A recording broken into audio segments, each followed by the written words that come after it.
Absolute one-way traffic from Liverpool, a 4-0 victory. Take a look at the bottom right-hand corner of that screen. Shots on goal for Arsenal, 0. Oh. This is what Mesut Ozil had to say. What rubbish this is. Usually I'm too angry to post on social media. I don't even know what that means after such frustrating days like today, but I don't want to let this match go uncommented. I'm sorry for saying uncommented as well. Especially for the fans who travelled all the way up to Liverpool to see us fighting. Fighting? Fighting? Where did you get that from? Petr Cech, it was quite simply unacceptable for the size of the club we are and for the team we have. We were not fighting. We were not running enough. We were not winning any individual battles. This was terrible from an Arsenal's point of view. If it was only terrible, it'd be better than what they give themselves and their fans. I'm sorry, but there's no other way when you look at this team than to say that Arsene Wenger has to do the right thing and get out of there. Because clearly nobody's listening to him anymore. You see them at the end of the game, the players' faces, totally bewildered, absolutely no idea why it went so badly wrong. And when you've got a bunch of players like that, it tells me that the leader at the very top, which is Arsene Wenger, is not helping his team one iota. The only thing that Arsenal can do is to move him on. But the good thing is, he's just signed a 2-year contract. Yeah. Oh, goody. All right. So let's start with Arsene Wenger. The idea that this team was so underprepared in approaching this match tactically. How is it that you go and play at Liverpool and you don't understand the things that Liverpool do well? If you're playing against Liverpool, you know that counterattack is part of what they do. That pressuring, forcing a turnover and going on the counter, it is what they do best because they have that sort of skill and that sort of ability. And yet, Arsenal, nowhere to be found in the transition game. Nowhere to be found in terms of recognizing moments of dangers. Lack of awareness. Lack of awareness not only defensively but also offensively. When you have the ball, you cannot lose the ball in bad areas because then that allows Liverpool to get on the front foot. Having said all that, what worries me the most about Arsenal is the lack of attitude. Yeah. Is understanding moments where you have to tackle somebody, where you can recover defensively and allow the team to be in a better position defensively. If you are Oxlade-Chamberlain, going a full sprint because you know on the counter you have to be better than what you showed us. The truth is that if you're an Arsenal fan and it's only 3 games in, it's over.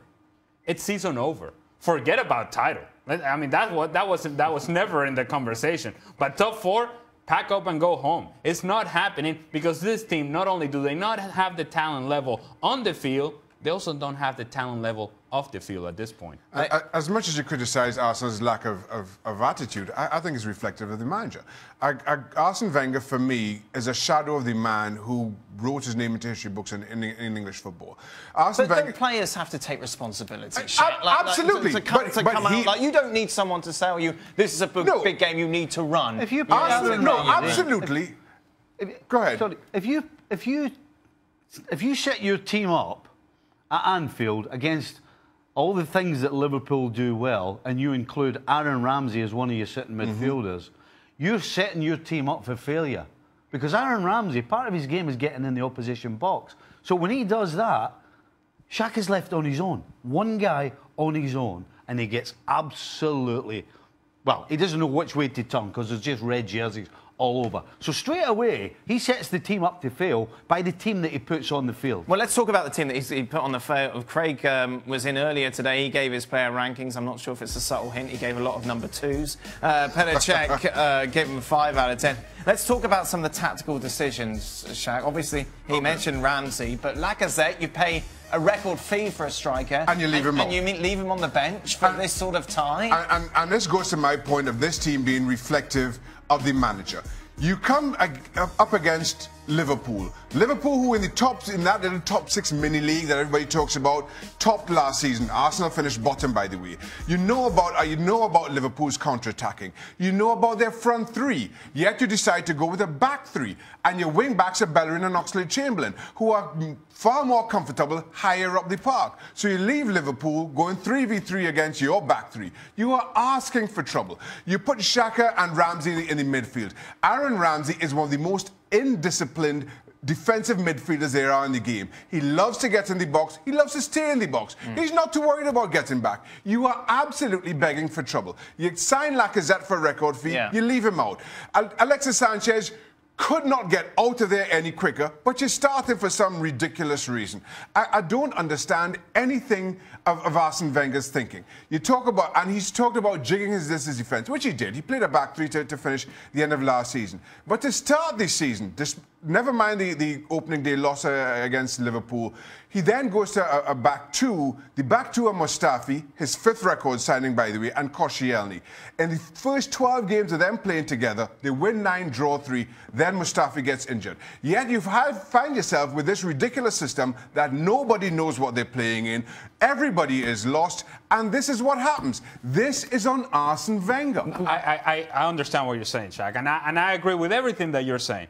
However, if you're activating and you're the last man, you cannot lose the ball.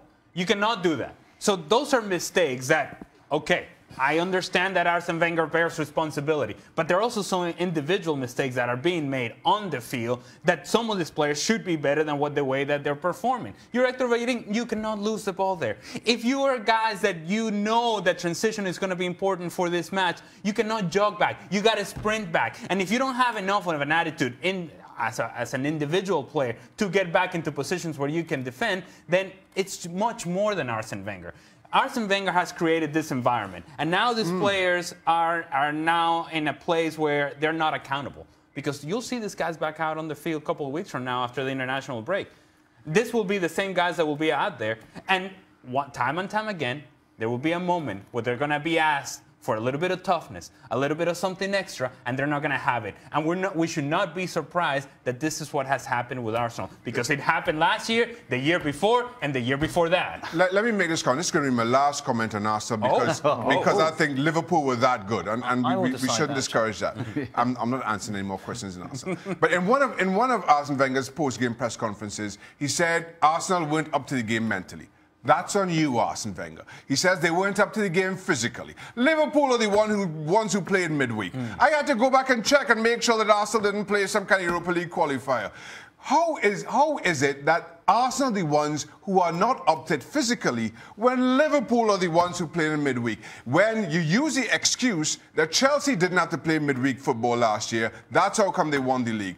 I don't understand what Arsene Wenger is saying. I don't know who he's trying to fool, but at this point, it is nobody. Stevie, I just want to take it back to the fact that he dropped Lacazette, his record signing for such a big game. What can you give us any sort of insight into why he would do this? No. You know, whenever you're a coach and you ask for players and you want to sign players and you spend the amount of money they spent, what was it, 50 million? If I'm up the stairs and that guy's not playing, I'm asking Arsene Wenger, hold on a second, you've asked us for 50 million and you're not playing this guy. It makes absolutely no sense. And by the way, you play a guy in Welbeck who works hard, who tries his best, but he's an above-average journeyman. He works hard. That's what he does. That's the only thing he's really known for. Yeah. He's not known for scoring goals or dazzling runs with the ball. And yet you play him over a guy that you spent 50 million on. And again, I started off by saying Arsene Wenger has to go, and that decision alone tells you he has to go, because he is searching and doesn't know where to look. No, there was no one who impressed, and obviously we're going to pick on particular individuals, and we do on Mesut Ozil on a number of occasions. The reason, of course, he's one of the highest paid players. Obviously, expectations is high. He's supposed to be one of the stars.